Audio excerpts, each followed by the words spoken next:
शेतकरी नेते दशरथ सावंत यांनी अगस्ती सहकारी साखर कारखाना प्रशासनावर ताशेरे ओढले असून अन्यथा संचालकांनी राजीनामा द्यावा असे आवाहनही त्यांनी संचालकांना केले आहे। आजच्या या पत्रकार परिषदेसाठी सन्माननीय उपस्थित असलेले विजय देशमुख साहेब, कोतुळचेच सीतारामजी देशमुख साहेब, आमचे सहकारी मालुंजकर सर, सुरेश देशमुख, आज जाणीवपूर्वक पत्रकार परिषदेला काही समोर गर्दी असावी किंवा काही माणसं घोळका घेऊन पत्रकार परिषद घ्यावी याच्याऐवजी ज्या कारखान्याच्या हा कारखाना काढण्यापासून तर आत्तापर्यंतचं जे काही माझ्यासारख्यानं सुद्धा जे काही परिश्रम घेतलेले आहेत ते परिश्रम अलीकडच्या बऱ्याच नव्या पिढ्यांना सुद्धा माहीत नाहीत। परंतु ज्या कारखाना हा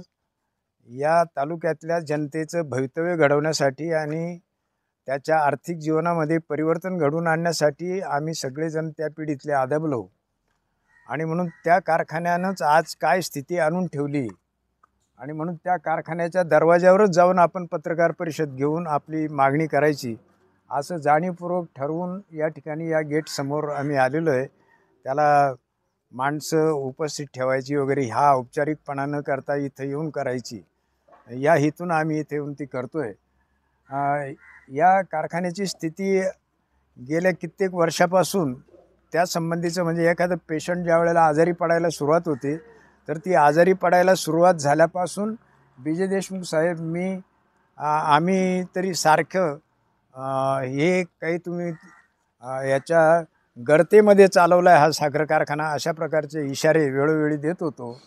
आणि त्यातून सुधारण्यासाठी काय केलं पाहिजे याच्याही आम्ही वॉर्निंग देत होतो। परंतु या सगळ्याकडे दुर्लक्ष करून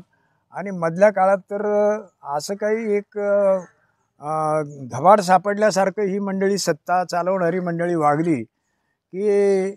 या कारखान्यामध्ये ज्या वेळेला इथेनॉल प्लॅन्ट काढायचे पिचड साहेब मला त्यांनी ते प्रत्येक वेळेला ते मला विचारायचे आणि याही वेळेला विचारलं त्यांनी की इथेनॉल प्लॅन्ट काढायचा मंजूर करायला आम्ही चाललो आहे दिल्लीला, काय तुमचं काय मत आहे? म्हटलं इथेनॉल प्लॅन्ट काढलंच पाहिजे कारण त्याच्यामधून 2 पैसे भाव शेतकऱ्यांना जास्त मिळेल आणि म्हणून इथेनॉल प्लॅन्ट काढला, तो चालू झाला, त्याच्यामध्ये काय काय झालं वगैरे तो इतिहास मी सांगत नाही कारण त्याच्यामध्ये प्रत्यक्ष कितीचा प्लॅन्ट आणि केवढ्यापर्यंत नेऊन घातला वगैरे हा सगळा जो काही त्या काळामध्ये सुद्धा खूप पैसे मिळणार आहेत या अर्थानं जो काही माजुरीपणा केला कारभाराचा आणि ह्या कारखाना पूर्णपणे गर्तेत नेऊन घातला आणि त्याचे सगळे परिणाम जे काही आता निचोड जो काही भोगायला लागतोय तर तो निचोड आता ह्या भोगण्याच्या एकदम टोकावर आलेला आहे आणि तरी पण हा कारखाना चालला पाहिजे अशा अर्थानं सगळ्या तालुक्यामध्ये प्रत्येक शेतकरी अशी चर्चा करत होता की काही हो पण कारखाना चालला पाहिजे। पण कारखाना चालला पाहिजे यासाठी जे काही लोकांनी आत्तापर्यंत सहकार्य केलं आहे, जो काही कळ काढली, तर याचा अर्थ असा नाही कारखाना चालवणाऱ्यांनी असा समजून घेऊ नये की लोक आत्तापर्यंत हे कळ काढलेली आहे आणि आम्ही किती जरी समजा कसंही वागलो तरीसुद्धा आमच्यासारख्यांवर सुद्धा कदाचित पत्रकार परिषद घेतली हा सुद्धा कारखान्याला काहीतरी बिघाड होण्यासाठी आम्ही काहीतरी यंत्राला चावी मारतो का इथं अशा प्रकारचं आरोप करून सुद्धा ही सुद्धा याच्यामध्ये बिघाड आणणारी गोष्ट आहे अशा स्वरूपाचं सुद्धा कांगावा केला जाईल। परंतु त्याची पर्वा न करता आम्ही आज कुठल्याही परिस्थितीमध्ये सामान्य माणसांच्या सहनशीलतेचा जो कडेलोट झालेला आहे आणि म्हणून या ठिकाणी कुठल्याही परिस्थितीमध्ये निदान लोकांच्या वतीनं आम्ही ऊस उत्पादक म्हणून आहोत आणि त्या ऊस उत्पादक म्हणून तरी आपण सगळ्या संचालक मंडळानं कुठल्याही परिस्थितीमध्ये संगमनेरच्या थोडासा कमी म्हणजे कायमच कमी भाव घेत आलेलो आहे। म्हणजे भांगरे जे आपले चीफ अकाउंटंट होते त्यांनी हिशोब काढला, आम्ही पुस्तिका काढली होती त्याची की गेल्या 92 पासून आतापर्यंत 127 कोटी रुपये अकोल्याच्या लोकांनी संगमनेरपेक्षा कमी घेतलेत आणि एवढी सहनशीलता सहन करून सुद्धा अजूनही या लोकांच्या अकोल्याच्या लोकांच्या नशिबी जर अशा प्रकारचा जर वनवास येणार असेल आणि तो कारखाना कोणत्या अवस्थेत चाललेला आहे हे सगळं लोकांना पाहायला मिळत असताना सुद्धा आणि अशा याच्यात राजकीय काही क्रेडिट घेण्यासाठी म्हणून का होईना या तालुक्यातल्या ज्या अजित पवार हा एक महाराष्ट्र राज्यातला साखर कारखान्यांचं वाटोळं करणारा माणूस आहे आणि त्यांचा एक लाडका नेता या ठिकाणी लाडका करून ठेवलेला, त्यांच्या नेतृत्वाखाली जे काही पैसे मिळालेत तर ते जणू काय आमच्या फार म्हणजे आम्ही पराक्रम केला, ते 100 कोटी मिळालेत. पण ते 100 कोटी मिळाले का होईना तुम्हाला आम्ही क्रेडिट द्यायला तयार आहोत, तुमचं काहीतरी दर्शन घ्यायचं झालं तरी घेऊ, पण तुम्ही शेतकऱ्यांना त्या याच्यातले काहीतरी तुम्ही या निमित्तानं या भावाच्या निमित्तानं काहीतरी थोडंफार द्यायला पाहिजे. तर ते अजिबात न देता 2700 रुपये जे काही दिलेत त्याच्यावरच आटोपायचं आणि मग आम्ही अमक्याला तर हे दिले. तर मी एक मध्ये उपोषणाचं नोटीस दिलं होतं, मला इथं सर्वपक्षीय मिटिंग घेतली होती. त्यावेळेला कारखान्याच्या चेअरमननी सांगितलं की ते पैसे आल्यानंतर आम्ही सर्वपक्षीय पुन्हा एकदा मिटिंग घेतो आणि सगळ्यांच्या समोर सांगतो की बा काय काय कुठं कुठं खर्च करायचे काय. पण ते 100 म्हणजे 94 कोटी ॲक्च्युली जरी ते आले असले, ते 94 कोटी एखाद्या कुठल्या तरी बाजारला पिशवी घेऊन बाजारला जातो तशा प्रकारचे 94 कोटी आले कुठं आणि गायब झाले कुठं आणि कसे खर्च झाले, सर्वपक्षीय मिटिंग नाही, फिटिंग नाही, काहीच पत्ता नाही, विचार विनिमयसुद्धा नाही. एवढं बेदरकारपणे कारभार करून आणि लोकांना मात्र त्या पैशापासून वंचित ठेवणं. इकडं महाराष्ट्रामध्ये इतका 3200 रुपये, 3500 रुपये, 3600 रुपये ज्या अजित पवारांनी हे पैसे दिलेत, त्यांच्या कारखान्यानं त्यांनी किती दिलेत, मला वाटतं 3500-3600 रुपयापर्यंत भाव दिलेला आहे.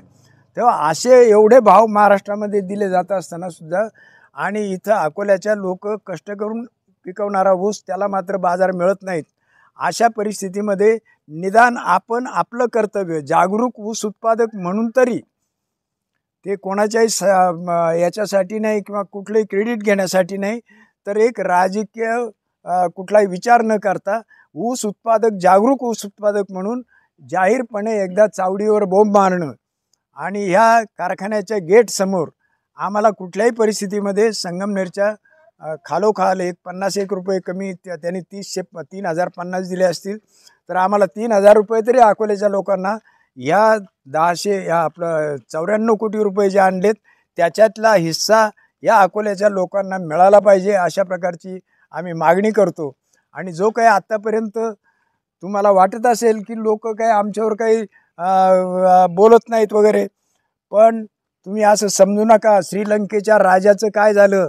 राजे रजवाड्यांना सुद्धा त्यांची घरदारं सोडून पळून जावं लागलं, तसं तुम्हाला ह्या कारखान्यावरून जायला पळता भुई थोडी होईल, असा एक उद्रेक लोकांचा होईल आणि तो होण्याची शक्यता जवळ आलेली आहे. तेव्हा त्याची वाट पाहू नका आणि लोकांना प्रामाणिकपणे कुठल्याही परिस्थितीमध्ये लोकांचा जो काही उद्रेक आहे तो वाढणार नाही, यासाठी आता ह्या सीझनमध्ये कुठल्याही परिस्थितीमध्ये तुम्ही एक 3000पर्यंतचा भाव हा दिला पाहिजे आणि तो दिवाळीच्या आतमध्ये त्याचं वाटप केलं पाहिजे. पुढं काय व्हायचं असेल ते तुमचं तुम्ही बघा, परंतु आता ही मागणी लोकांची शेतकऱ्यांची पूर्ण केली पाहिजे. आणि माझं तर दुसरंही असं मागणं आहे की जे कोणी शेतकऱ्यांचे जे प्रतिनिधी असतील, म्हणजे इथं त्यांना कारभार करणाऱ्यांना जोडीदार असणारे जे डायरेक्टर आहेत, त्यांनासुद्धा मी प्रेमाची विनंती करतो की तुम्ही शेतकऱ्यांच्या वतीनं तिथे गेलेले आहात, तुम्हाला काही सांगितलेलं आहे का हे 94 कोटी कसे खर्च केले, काय केले, तुम्हाला काही हिशोब सांगितलेला आहे का चेअरमननी किंवा तुमच्या डायरेक्टर बोर्डात काही चर्चा झालेली आहे का? झालेली असेल तर ती लोकांसमोर तुम्ही पत्रकार परिषद घेऊन सांगा. नाहीतर तुम्ही जर असं म्हणत असाल, बऱ्याच वेळा आम्हाला ऐकायला येतं आम्हाला काहीच कळू दिलं नाही त्यांनी, आणि काहीच कळू न देता जर 94 कोटीसुद्धा खर्च केले गेले असतील तर ज्यांना असं म्हणायचं असेल की आम्हाला काही कळलेलं नाही, तर मला असं वाटतं की कृपा करून त्यांना आमची विनंती आहे की शेतकऱ्यांची बाजू घेण्यासाठी तुम्ही कुठल्याही परिस्थितीमध्ये तुमच्या संचालक पदाचे राजीनामे द्यावेत आणि शेतकऱ्यांच्या बाजूनं उभं राहावं. कारखाना EV जर तुम्हाला सांगत नसतील तर तिथं राहून तरी तुमचा काय उपयोग, आणि तुम्हाला सांगत असतील तर सांगितलं असेल तर ते बाबांनो लोकांसमोर मांडा, काय झाले 94 कोटी रुपयाचं हे जरा लोकांच्या समोर त्या संचालकांनी मांडावं. ज्यांना माहीत पडलं नसेल त्यांनी एक तर माहिती करून द्या, नाही तर मग आम्ही राजीनामे देतो असं म्हणून त्यांनी राजीनामे द्यावेत. मला असं ऐकायला मिळालं की पुष्कळ काही लोक राजीनामेसुद्धा देण्याच्या तयारीत आहेत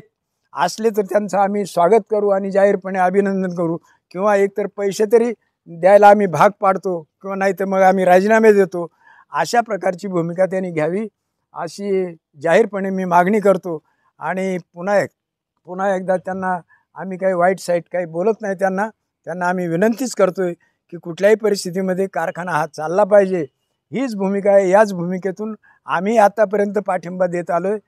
आम्ही अंतर्गत काही समजा तुम्हाला सूचना केल्या असतील, पण त्या सूचनासुद्धा अशाचसाठी होत्या की कारखाना चालला पाहिजे. आणि म्हणून आत्ताही असं म्हणतोय की सूचना करतोय की कारखाना चालला पाहिजे. ह्याच अर्थानं कारखाना ज्यांच्या ऊस उत्पादकांच्या जोरावर चालतो त्या ऊस उत्पादकांना दुर्लक्षित करून किंवा त्यांना इतकं गृहीत धरून की त्यांच्यावर काही आम्ही अन्याय केला तरी तो कारखाना चालला पाहिजे म्हणून लोक सहन करतील, तर हे चालणार नाही फार दिवस. कारण ऊस तो चालला पाहिजे म्हणून कारखाना चालवणाऱ्यांनी कसंही वागलं तरी चालेल, पण आम्ही मात्र किती कमी भाव घेऊ, अशा प्रकारचं तुमचे दिवस फार चालणार नाही. त्याला कुठंतरी आव्हान मिळेल, त्याला कुठंतरी उद्रेक होईल लोकांचा. आणि जसं राजेवाड्यांचं होतं ते त्यांना राजवाडे सोडून सुद्धा जावं लागलं, तशा प्रकारची परिस्थिती ओढून घेऊ नका, अशा प्रकारची मी यांना नम्रपणाची विनंती करतो आणि थांबतो. धन्यवाद.